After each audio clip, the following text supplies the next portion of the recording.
ಎಲ್ಲರಿಗೂ ನಮಸ್ಕಾರ. ಬಾಳಿನ ನಾವಿಕ ಚಾನಲ್ಗೆ ಎಲ್ಲರಿಗೂ ಸ್ವಾಗತ. ಹಿಂದಿನ ದಿನ ಎಲ್ಲರಿಗೂ ಒಂದು ಯಾವುದ್ರ ಬಗ್ಗೆ ಮಾಹಿತಿ ನೀಡ್ತೀನಿ ಅಂದರೆ, ಗ್ರಹಗಳು ಅಂದರೆ ನವಗ್ರಹಗಳು ಎಲ್ಲರಿಗೂ ಗೊತ್ತು. ಯಾವ ರೀತಿ ರವಿ, ಚಂದ್ರ, ಕುಜ ಅಥವಾ ಅಂಗಾರಕ ಅಂತ ಹೇಳ್ತೀವಿ, ಬುಧ, ಗುರು, ಶುಕ್ರ, ಶನಿ, ರಾಹು, ಕೇತು. ಈ ಒಂದು ವಿಡಿಯೋಲಿ ಒಂದೊಂದೇ ಭಾಗವಾಗಿ ನಾನು ತೊಗೊಂಡೋಗ್ತೀನಿ. ಕಾರಣ ಏನಂದರೆ, ಎಷ್ಟೋ ಜನರಿಗೆ ಗೊತ್ತಿದೆ ಏನು ಅಂದರೆ ಎಲ್ಲ ಗ್ರಹಗಳು ಅಂದರೆ 9 ಗ್ರಹಗಳಿದೆ ಅನ್ನೋದು ಗೊತ್ತಿದೆ. ಆದರೆ ಆ ಒಂದು ಮಾಹಿತಿ ಧಾನ್ಯಗಳ ವಿಚಾರ ಎಲ್ಲಿ ಸಿಗುತ್ತೆ ಅನ್ನತಕ್ಕಂಥ ಮಾಹಿತಿನೂ ತಮಗೆ ತಿಳಿಸ್ತೀನಿ. ನೋಡಿ, ಇದು ಪಂಚಾಂಗ. ಈ ಒಂದು ಭಾಗ ಬಂದಾಗ ತಮಗೆಲ್ಲ ಈ ಒಂದು ಭಾಗ ಬರುತ್ತೆ. ಅಂದರೆ ಕಾಣಿಸ್ತಾ ಇದೆ ಅಂತ ಅಂದ್ಕೊಂಡಿದ್ದೀನಿ.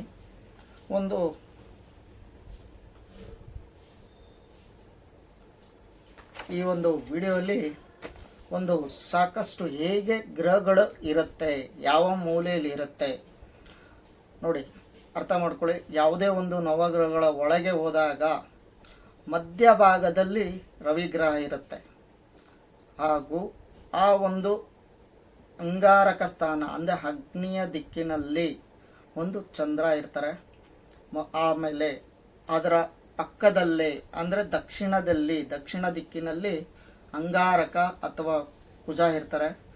ಹಾಗೂ ಬುಧ ಯಾವ ಜಾಗದಲ್ಲಿ ಇರ್ತಾರೆ ಅಂದರೆ ಈಶಾನ್ಯ ಮೂಲೆ, ಅದರ ಮಧ್ಯಭಾಗದಾದ ಉತ್ತರ ದಿಕ್ಕಲ್ಲಿ ಗುರುಗ್ರಹ ಇರ್ತಾರೆ. ಹಾಗೂ ಪೂರ್ವಕ್ಕೆ ಒಂದು ಶುಕ್ರ ಗ್ರಹ ಇರುತ್ತೆ. ಅದರ ಹಿಂಭಾಗಕ್ಕೆ ಅಂದರೆ ರವಿಯ ಹಿಂಭಾಗಕ್ಕೆ ಶನಿ ಗ್ರಹ ಇರ್ತಾರೆ. ಒಂದು ನೈಋತ್ಯ ಮೂಲೆಯಲ್ಲಿ ರಾಹು ಬರ್ತಾರೆ. ಹಾಗೂ ಕೊನೆಯ ಭಾಗವಾದ ವಾಯು ಭಾಗಕ್ಕೆ ಕೇತುವು ಬರ್ತಾರೆ. ನಿಮಗೆ ಈ ಒಂದು ಗ್ರಹಗಳಲ್ಲಿ ಯಾವ ಯಾವ ಧಾನ್ಯಗಳನ್ನ ಒಂದು ಮಾಹಿತಿ ಒಂದೊಂದೇ ವಿಚಾರ ಹೇಳ್ತೀನಿ. ಅಂದರೆ ಏನು ದಾನ ಕೊಡಬೇಕು, ಯಾವ ಗ್ರಹ ಹೇಗೆ ಅನ್ನೋದು ಮುಂದಿನ ಮಾಹಿತಿ ಕೊಡ್ತೀನಿ. ಈ ಭಾಗದಲ್ಲಿ ಎಷ್ಟೋ ಜನರಿಗೆ ಒಂದು ಮಾಹಿತಿ ಏನು ಬೇಕಪ್ಪ ಅಂದರೆ, ಎಲ್ಲರೂ ಅರ್ಥ ಮಾಡ್ಕೊಂಡಿರೋದು ಒಂದೇ, ಶನಿ ಮತ್ತು ರಾಹು ಇವರಿಬ್ಬರು ಸಾಕಷ್ಟು ಕೆಟ್ಟು ಗ್ರಹ ಅಂತ ಅಂದ್ಕೊಂಡಿದ್ದಾರೆ. ಆದರೆ ಶನಿ ಶತ್ರುನ ಮಿತ್ರುನ ಅನ್ನೋತಕ್ಕಂಥ ಮಾಹಿತಿ ಈ ವಿಡಿಯೋಲಿ ತಿಳಿಸ್ತೀನಿ. ಹಾಗೂ ರಾಹುವಿನ ಬಗ್ಗೆ ನಾನು ಮುಂದಿನ ವಿಡಿಯೋಲ್ಲಿ ನೀಡ್ತೀನಿ. ಅಂದರೆ ರಾಹು ಕೇತುಗಳ ಬಗ್ಗೆನೂ ಮುಂದಿನ ಮಾಹಿತಿಯಲ್ಲಿ ತಿಳಿಸ್ತೀನಿ. ಹಾಗೆ ಈ ಒಂದು ಭಾಗವಾದ ಅಂದರೆ ನಿಮಗೆಲ್ಲರಿಗೂ ಹೇಳಿದೆ 9 ಗ್ರಹಗಳಿದೆ ಅನ್ನೋತಕ್ಕಂಥ ಮಾಹಿತಿ ತಮಗೆಲ್ಲರಿಗೂ ಹೇಳಿದೆ. ಅಂದರೆ ರವಿ, ಬುಧ, ಅಂದರೆ ರವಿ, ಚಂದ್ರ, ಕುಜ, ಒಂದು ಬುಧನ ವಿಚಾರ, ಗುರುವಿನ ವಿಚಾರ, ಹಾಗೂ ಶುಕ್ರ, ಅಂದರೆ ಶನಿ, ರಾಹು, ಕೇತು ಅಂತ 9 ಗ್ರಹದ ಹೆಸರೇನೋ ಹೇಳ್ಬಿಟ್ಟೆ. ಒಂದು ಉದಾಹರಣೆ ನಿಮಗೆ ಹೇಳಬೇಕು ಅಂದ್ಕೊಂಡಿದ್ದೀನಿ. ಶನಿ ವಿಚಾರ ಬಂದಿದ್ದ ತಕ್ಷಣ ತಮಗೆಲ್ಲ ಗೊತ್ತಿರೋ ಹಾಗೆ, ಶನಿ ಅಂತಿದ್ದ ತಕ್ಷಣ ವಿಚಾರ ನಿಮ್ಗೆ ಬರೋದೇನೆಂದರೆ, ಬರೇ ಕಷ್ಟ ಕೊಡ್ತಾನೆ ಅನ್ನತಕ್ಕಂಥ ಮಾಹಿತಿ ತಮಗೆಲ್ಲರಿಗೂ ಇದೆ. ಆಯಿತು, ಓಕೆ, ಶನಿ ಗ್ರಹ ತಮಗೆಲ್ಲರಿಗೂ ಕಷ್ಟ ಕೊಡ್ತಾನೆ. ಓಕೆ, ನಾನು ಮುಂದಿನ ನನ್ನ ಒಂದು ವಿಚಾರ ಹೇಳ್ತೀನಿ. ಹೀಗೆ ಯಾವ ಕಾರಣ ಹೇಗೆ ಅನ್ನೋತಕ್ಕಂಥ ಮಾಹಿತಿನೂ ನೀಡ್ತೀನಿ. ತಮಗೆ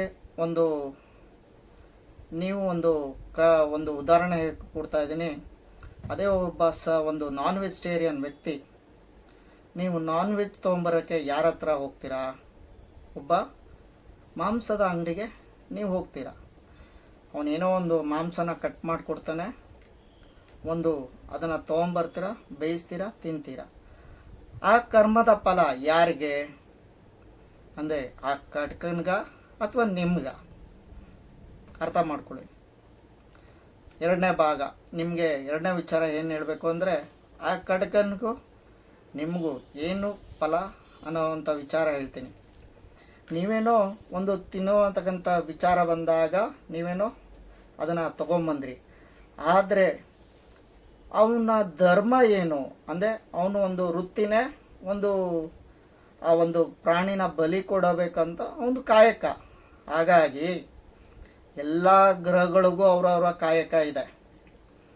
ಅದಕ್ಕಾಗಿ ನಿಮಗೆ ಏನು ಹೇಳಬೇಕು ಅಂತ ಹೊರಟಿದ್ದೀನಿ ಅಂದರೆ, ರವಿ ಗ್ರಹನು ಒಂದು ಚಂದ್ರಗ್ರಹನು, ಹಾಗೆ ಕುಜ, ಒಂದು ಶುಕ್ರ, ಗುರು, ರಾಹು, ಕೇತು, ಈ ಎಲ್ಲ ಗ್ರಹಗಳು ಕೂಡ ಅವರವರ ಕಾಯಕಗಳನ್ನ ಕೂಡ ಮಾಡ್ತಾ ಇದ್ದಾರೆ. ಆದರೆ ಶನಿ ಒಬ್ಬರೇ ಕೆಟ್ಟವರಲ್ಲ. ಒಬ್ಬೊಂದು ಜಾತಕಕ್ಕೂ ಒಂದೊಂದು ಗ್ರಹನೇ ನಮಗೆ ಮೃತ ಆಗಲಿಕ್ಕೆ ಕಾರಣಾಂತರವಾಗ್ತಾರೆ. ಹಾಗಾಗಿ ಎಷ್ಟೋ ಜನ ಏನು ಅನ್ಕೊತಾರೆ ಅಂದರೆ, ಓ ಶನಿಯಿಂದನೇ ನಮಗೆ ಕಷ್ಟ ಬರುತ್ತೆ, ಶನಿನೇ ನಮ್ಮನ್ನ ಒಂದು ಮೃತ ಅಂತ ಅನ್ಕೊತಾರೆ. ಅದು ತಪ್ಪು. ಶನಿಯ ಕೆಲಸ ಅಂದರೆ ಶನಿ ಏನು ಮಾಡ್ತಾರೆ ಅಂದರೆ ನಿಧಾನವಾಗಿ ಚಲಿಸುವಂತಕ್ಕಂಥ ವ್ಯಕ್ತಿ. ಈ ಅವರ ರಾಶಿ ಯಾವುದಪ್ಪ ಅಂದರೆ ಮಕರ ರಾಶಿ ಹಾಗೂ ಒಂದು ಕುಂಭ ರಾಶಿ. ಆ ಒಂದು ರಾಶಿಗೆ ಒಡೆಯ ಅವರು.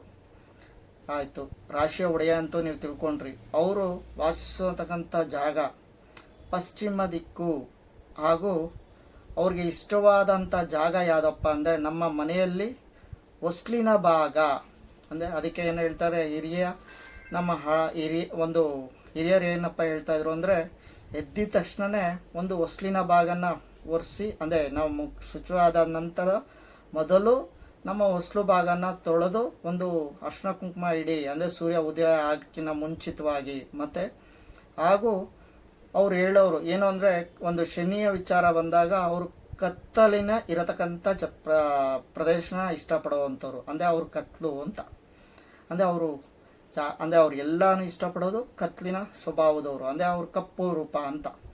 ಆಯಿತು, ನೀವು ಆ ವಿಚಾರ ಅಂತೂ ತಿಳ್ಕೊಂಡ್ರಿ. ನೆಕ್ಸ್ಟು ಯಾವ ಜಾಗದಲ್ಲಿ ಇರ್ತಾರೆ, ಒಂದು ಹೊಸ್ಲು ಭಾಗ. ಎರಡನೇ ಭಾಗ ಯಾವುದಪ್ಪ ಅಂದರೆ ಹಸುವಿನ ಕೋಣೆ, ಅಂದರೆ ದನದ ಕೊಟ್ಟಿಗೆ. ಆ ಜಾಗದಲ್ಲಿ ಎಷ್ಟು ಶುಭವಾಗಿ ಅಂದರೆ ಶುದ್ಧಿಯಾಗಿರುತ್ತೋ ಆ ಭಾಗದಲ್ಲಿ ಶನಿ ವಾಸಿಸ್ತಾನೆ. ಹಾಗೂ ಆ ಜಾಗ ಎಷ್ಟು ನಾವು ಶುಚಿಯಾಗಿ ಇಟ್ಟು ನಾವೊಂದು ಆ ಜಾಗಕ್ಕೆ ಹೋಗಿ ಒಂದು ಹಸುವಿಗೆ ನಾವು ದಾನ ಧರ್ಮ, ಅಂದರೆ ಒಂದು ಹುಲ್ಲು ಅಥವಾ ಏನು ಹಸು ತಿನ್ನತಕ್ಕಂಥ ಬೂಸ ಏನೇ ಒಂದು ನೀಡೋದ್ರಿಂದನೂ ಆ ಒಂದು ಶನಿಯ ಫಲ ನಮಗೆ ಸಿಗುತ್ತೆ. ಆಯಿತು, ಎಷ್ಟೋ ಜನಕ್ಕೆ ಗೊತ್ತಿರೋದು ಏನು ಅಂದರೆ 7.5 ವರ್ಷ ನಮಗೆ ಶನಿ ಕಷ್ಟ ಕೊಡ್ತಾನೆ. ಇಲ್ಲ, ಅದು ತಪ್ಪಿನ ವಿಚಾರ. ಏನಪ್ಪ ಒಂದು 7.5 ಅನ್ನೋದಾದರೆ ಇಲ್ಲಿ ಮಾಹಿತಿಗೆ ನಿಮ್ಗೆ ಕೊಡ್ತಾ ಬರ್ತೀನಿ. 7.5 ಅಂದರೆ ಏನು, 7.5 ವರ್ಷ. ಆ 7.5 ವರ್ಷ ಅಂದರೆ ಹೇಗಾಗತ್ತೆ ಅಂದರೆ 3 ಭಾಗಗಳಾಗಿ ಅದು ಡಿವೈಡ್ ಆಗುತ್ತೆ. 2.5 ವರ್ಷ ನಮ್ಮ ಒಂದು ತಲೆಯಂತರದ ಭಾಗ, ಇನ್ನು 2 ವರ್ಷ ಹೊಟ್ಟೆಯಂತರ ಭಾಗ, ಇನ್ನು 2.5 ವರ್ಷ ಭಾಗ ನಮ್ಮ ಸೊಂಟದ ಕೆಳಭಾಗ ಅಂತ ಬರುತ್ತೆ. ಹೀಗೆ ಆ ಒಂದು ಭಾಗಕ್ಕೆ ಅಂದರೆ 7.5 ನಿಮ್ಗೆಲ್ಲರಿಗೂ ಗೊತ್ತಿರ್ಬೋದು. ಯಾರಿಗೆ 7.5 ಅನ್ನೋದು ಶುರುವಾಗಿರುತ್ತೋ ಕಷ್ಟ ಅನ್ನೋದು ಶುರುವಾಗಿರುತ್ತೆ. ಅಂದರೆ ಅವರು ಮಾಡದಿರೋವಂಥ ತಪ್ಪನಿಗಾಗಿ ಅವರು ಪಶ್ಚಾತ್ತಾಪ ಕೂಡ ಪಡ್ತಾರೆ. ಮತ್ತು ಹಾಕಿದಂಥ ಏನೇ ಬಂಡವಾಳ ಹಾಕರೂ ಲಾಸ್ ಅನ್ನೋದು ನೋಡ್ತಾ ಇರ್ತಾರೆ. ಆ ಸಮಯದಲ್ಲಿ ಸಿಗೋತಕ್ಕಂಥ ಸ್ನೇಹಿತರು ಅವರು ಯಾರೇ ಆಗಿರಲಿ, ಒಂದು 7.5 ವರ್ಷದಲ್ಲಿ 7.5 ನಮಗೆ ಸಿಗತಕ್ಕಂಥ ನಮ್ಮ ಸ್ನೇಹಿತರು ಯಾರಪ್ಪ ಅಂದರೆ ನಮ್ಮ ಜೀವಾಂತರ ಕಾಲದಲ್ಲಿ ನಮ್ಮ ಕೈ ಹಿಡಿಯತಕ್ಕಂಥ ವ್ಯಕ್ತಿನೇ ಅವರು. ಯಾವುದೇ ಕಾರಣಕ್ಕೂ 7.5 ವರ್ಷ 7.5 ಸಿಗೋತಕ್ಕಂಥ ವ್ಯಕ್ತಿನ ನಾವು ಎಂದಿಗೂ ನಾವು ಮರಿಬಾರ್ದು. ಈ ವಿಚಾರ ಏನು ಹೇಳ್ತಾ ಇದ್ದೀನಿ ಅಂದರೆ, ಎಲ್ಲರಿಗೂ ಬರುತ್ತೆ ಈ 7.5 ವರ್ಷ. ಆದರೆ ಏನಪ್ಪ ನನಗೆ 7.5 ವರ್ಷ ಬಂತು, ಕಷ್ಟ ಬಂದಿದೆ, ಮತ್ತು ಅನಾರೋಗ್ಯ ಬಂದಿದೆ ಅನ್ನೋತಕ್ಕಂಥ ವಿಚಾರದಲ್ಲೇ ಮುಳುಗೋಗ್ತೀರ, ಎಲ್ಲ ಲಾಸು. ಹಾಗಾಗಿ ಎಷ್ಟೋ ಜನ ಹೇಳ್ಬಿಡ್ತಾರೆ, ಓ ನಿನ್ಗೆ 7.5 ವರ್ಷ ನಡೀತಾ ಇದೆಯಪ್ಪ, ಹೋಗಿ ಒಂದು ಆಂಜನೇಯನಿಗೋ ಶನೇಶ್ವರ ದೇವಸ್ಥಾನಕ್ಕೋ ಹೋಗಿ ಒಂದು ಎಳ್ಳು ದೀಪ ಹಚ್ಚಿ ನಿಮಗೆ ಅವರು ಒಂದು ಶಾಂತಿ ಕೊಡ್ತಾರೆ ಅಂತ ವಿಚಾರ ಹೇಳ್ತಾರೆ. ಆಯಿತು, ನೀವು ಒಂದು ಎಳ್ಳಿನ ದೀಪ ಹಚ್ಚಿದ ತಕ್ಷಣ ಅವ್ರು ಶಾಂತಿ ಆಗ್ತಾರ? ಇಲ್ಲ. ಒಂದು ಚಿಕ್ಕ ಮಗುವಿಗೆ ನಾವು ಏನು ಕೊಡ್ತೀವಿ ತಮಗೆಲ್ಲರಿಗೂ ಗೊತ್ತಿರಬೇಕು. ಅದೇ ಒಂದು ತಂದೆ ಒಂದು ಮಗುಗೆ ಏನಾದ್ರು ಅಳ್ತಾ ಇದೆ ಅಂದಿದ ತಕ್ಷಣ, ಅಂದರೆ ಒಂದು ಮಗುಗೆ ಏನು ಕೊಡ್ತೀವಿ, ನಾವು ಚಾಕ್ಲೇಟ್ ಕೊಡ್ತೀವಿ. ಹಾಗೆ ನಾವು ನಮ್ಮ ತಂದೆ ಹತ್ರ ನಮಗೆ ಆ ಚಾಕ್ಲೇಟ್ ಬೇಕು ಅನ್ನೋದಾದರೆ ಏನು ಮಾಡ್ತೀವಿ, ಹಠ ಮಾಡ್ತೀವಿ, ಬೇಡ್ಕೊತೀವಿ, ಅಪ್ಪ ನಮಗೆ ಕೊಡಿಸು ಅನ್ನೋಂಗೆ. ಅಂದರೆ ಆ ಕರುಣೆ ಅನ್ನೋದು ಹೇಗೆ ಬರಬೇಕು ಅನ್ನೋ ಒಂದು ಕಾರಣಾಂತರವಾಗಿ ನಿಮ್ಗೆ ಉದಾಹರಣೆ ಕೊಟ್ಟೆ ಅಷ್ಟೆ. ಆಯಿತು. ಇವಾಗ ನೀವು ಆ ಶನಿ ಗ್ರಹನ ಹೋಗಿ ಗಟ್ಟಿಯಾಗಿ ಇಟ್ಕೊಂಡಿದ್ದಾರೆ ಅವರು ಯಾವುದೇ ಕಾರಣಕ್ಕೂ ಕಷ್ಟ ಅನ್ನೋದು ಕೊಡೋಲ್ಲ. 7 ವರ್ಷ ಹೇಗೆ ನಾವು ಒಂದು ಶುಭವಾಗಿ ತೀರಿಸ್ಕೋಬೋದು ಅನ್ನೋತಕ್ಕಂಥ ಮಾಹಿತಿ ಇಲ್ಲಿ ತಿಳಿಸ್ತೀನಿ. ಮೊದಲನೇದಾಗಿ ಶನಿಗೆ ಇಷ್ಟವಾದಂಥದ್ದು ಎಳ್ಳೆಣ್ಣೆ ಅಂದರೆ ಎಳ್ಳಿನ ಅಭಿಷೇಕ. ತದನಂತರ ಒಂದು ಎಳ್ಳಿನಿಂದ ಕುಟ್ಟಿದಂಥ ದೀಪಗಳು, ಅಂದರೆ ಈ ಮಾಸ ಶ್ರಾವಣ ಮಾಸದಲ್ಲಿ 4 ಶನಿವಾರ ಬರುತ್ತೆ. ಆ 4 ಶನಿವಾರದಲ್ಲೂ ಉಪವಾಸ ಇದ್ದು ಅಥವಾ ಬೆಳಗ್ಗೆ ಅಷ್ಟೊತ್ತಿಗೆ ನಾವು ಎದ್ದು ನಾವು ಆರತಿ ಮಾಡಿದ್ದೇ ಆದರೆ ಒಂದು ಶನಿಯು ತೃಪ್ತನಾಗಿ ನಾವು ಸಿಗದಂಥ ತೃಪ್ತಿಯ ಫಲವನ್ನು ಕೊಡ್ತಾನೆ. ನೆಕ್ಸ್ಟು ಶನಿಯ ದಂಡಕ. ಈ ಎಷ್ಟೋ ಜನ ಗೊತ್ತಿಲ್ಲ, ಶನಿ ದಂಡಕ ಅನ್ನೋದು ಎಷ್ಟೋ ಜನಕ್ಕೆ ಮಾಹಿತಿನೇ ಗೊತ್ತಿಲ್ಲ. ಈ ಶನಿಯ ದಂಡಕನ ನಾವು ಪ್ರತಿನಿತ್ಯ ಓದಿ ಆ ಒಂದು ಎಳ್ಳನ್ನು ಒಂದು ನೈವೇದ್ಯ ಇಟ್ಟು ಅದನ್ನು ಜನಗಳಿಗೆ ಅಂದರೆ ನಮ್ಮ ಮನೆಯವ್ರಿಗೂ ಮತ್ತು ಜನಗಳಿಗೂ ನೈವೇದ್ಯ ಅಂದರೆ ಒಂದು ಕೊಡೋದ್ರಿಂದ ಶನಿಯ ಫಲ ನಮಗೆ ಸಾಕಷ್ಟು ದೂರ ಆಗುತ್ತೆ. ಅಂದರೆ ಒಳ್ಳೆಯದು ಮಾತ್ರ ನಮ್ಗೆ ಕೊಡ್ತಾರೆ ಹೊರತು ಕೆಟ್ಟದಿಂದ ಏನು ನಮ್ಮ ತೊಂದರೆ ಆಗ್ತಾ ಇರುತ್ತೋ ಅದೆಲ್ಲ ದೂರ ಮಾಡೋತಕ್ಕಂಥ ಶಕ್ತಿ ಶನಿಗಿದೆ. ಆಯಿತು, ಇದೊಂದು ಮಾಡಿದ್ರಿ. ಮನೆಯಲ್ಲಿ ಕುದುರೆ ಲಾಳ ಅನ್ನೋದಂಥ ವ್ಯಕ್ತಿ ನಿಮ್ಗೆ ಎಷ್ಟೋ ಜನಕ್ಕೆ ಗೊತ್ತು. ಏನಕ್ಕೆ ನಾವು ಕುದುರೆ ಲಾಳ ಇಡ್ತೀವಿ ಅನ್ನೋದು ಎಷ್ಟೋ ಜನಕ್ಕೆ ಮಾಹಿತಿ ಗೊತ್ತಿಲ್ಲ.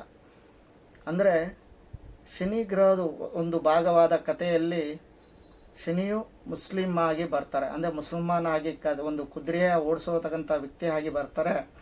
ಆ ಒಂದು ಕುದುರೆ ಅಂದರೆ ಅವರ ತಂಗಿನೇ ಆ ಕುದುರೆಯ ಲಾಳ.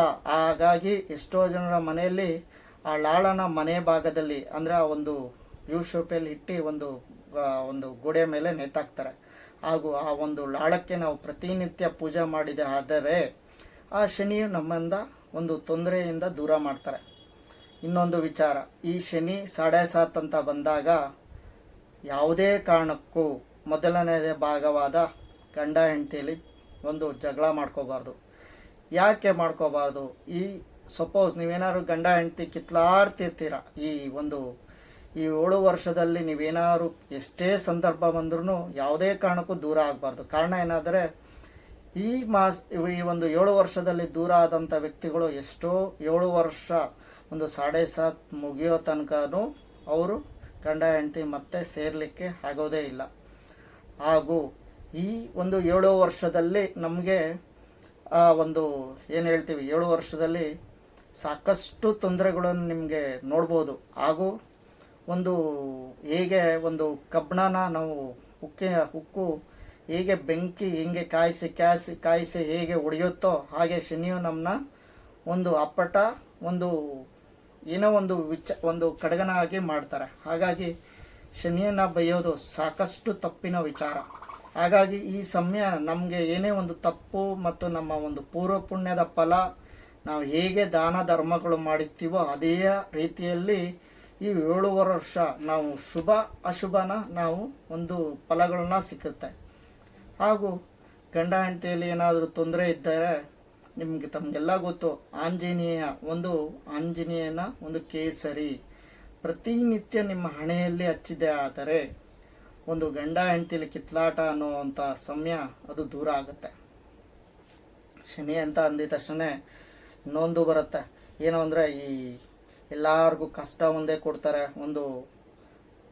ಏನಪ್ಪ ಅಂದರೆ ಎಷ್ಟೋ ಜನಕ್ಕೆ ಗೊತ್ತು, ಏನು ಯಾವ ಬಿಸ್ನೆಸ್ ಅನ್ನೋದು ಅವ್ರಿಗೆ ಬರುತ್ತೆ, ಎಲ್ಲ ಲಾಸ್ ಅನ್ನೋದು ಮಾತ್ರ ಅಂದ್ಕೊಂಡಿರ್ತೀರ.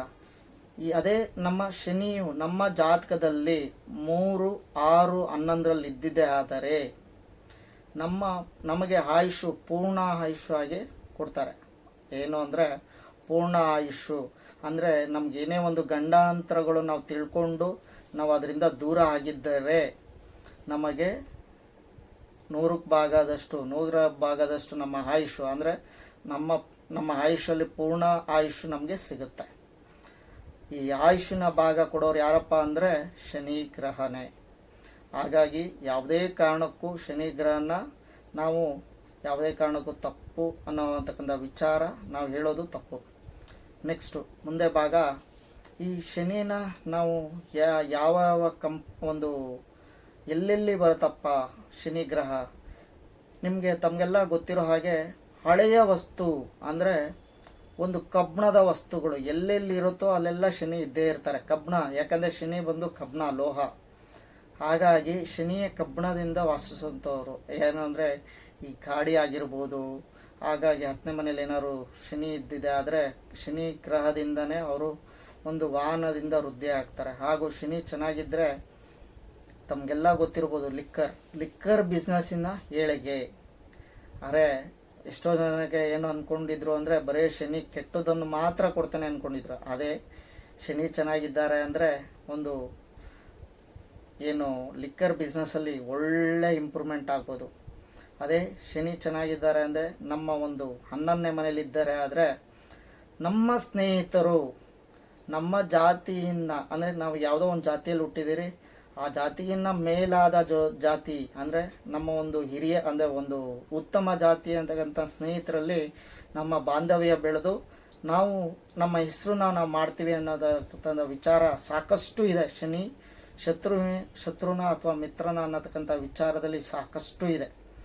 ಹೀಗೆ ಗ್ರಹಗಳ ವಿಚಾರ ಬಂದಾಗ ಶನಿ ಇನ್ನು ನನ್ನ ಒಂದು ಮುಂದಿನ ಭಾಗದಲ್ಲಿ ಶನಿಯ ಭಾಗನ್ನೇ ನಾನು ಇನ್ನು ಮುಂದಿನ ಭಾಗದಲ್ಲೂ ಹೇಳ್ತೀನಿ. ಹಾಗೂ ರಾಹು ಕೇತುವಿನ ಭಾಗನೂ ತಮಗೆಲ್ಲ ಮುಂದಿನ ನನ್ನ ವಿಡಿಯೋಲ್ಲಿ ಹೇಳ್ತೀನಿ. ಕಾರಣ ಏನು ಅಂದರೆ ಈ ಶನಿ ಗ್ರಹ ಅಂತ ಬಂದಿದ ತಕ್ಷಣ ಅರ್ಧ ಭಾಗದಲ್ಲಿ ನಾವು ನಿಲ್ಲಿಸಲಿಕ್ಕೆ ಆಗಲ್ಲ. ಯಾಕಂದರೆ ಮುಂದಿನ ವಿಡಿಯೋ ಇನ್ನೂ ಸಾಕಷ್ಟು ವಿಚಾರಗಳು ಇದೆ ಶನಿಯ ಬಗ್ಗೆ ಹೋದಾಗ. ಹಾಗಾಗಿ ಒಂದೊಂದು ವಿಚಾರನೂ ಒಂದೊಂದು ಸ್ವಲ್ಪ ಅರ್ಧ ಭಾಗದಲ್ಲಿ ನಾನು ಹೇಳ್ತಾ ಹೋಗ್ತೀನಿ. ಪೂರ್ತಿಯಾದ ಭಾಗ ನಿಮಗೆ ಸಾಕಷ್ಟು ವಿಡಿಯೋಲ್ಲಿ ನಿಮಗೆ ಸಿಗ್ತಾ ಹೋಗುತ್ತೆ. ಎಲ್ಲರಿಗೂ ನನ್ನ ನಮಸ್ಕಾರ. ನನ್ನ ಮುಂದಿನ ವಿಡಿಯೋಗಾಗಿ ಕಾಯ್ತಾ ಇರಿ.